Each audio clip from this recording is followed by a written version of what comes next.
మేలు చేసేవారికి, కీడు చేసేవారికి కలిగే ప్రతిఫలం ఏంటన్నది ఈ యొక్క వీడియోలో మనం ఆలోచన చేసి ప్రయత్నించేద్దాం. 6వ అధ్యాయం 9వ వచనంలో మనము మేలు చేయుట యందు విసుకక యుందుము, అలయక మేలు చేసితిమేని తగిన కాలమందు పంట కోతుము.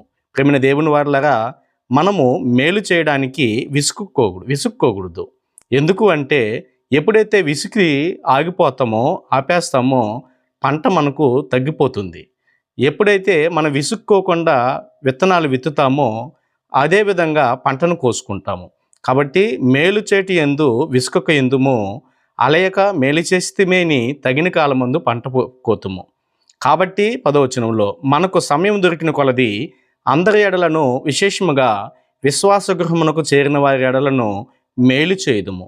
ప్రేమైన దేవుని వారలారా, మేలు చేస్తే దేవుని యొద్ద నుండి పంటను కోసుకుంటాము. కీడు చేసినా కూడా కీడుకు తగినటువంటి ఫలాన్ని, పంటను కోసుకుంటాము.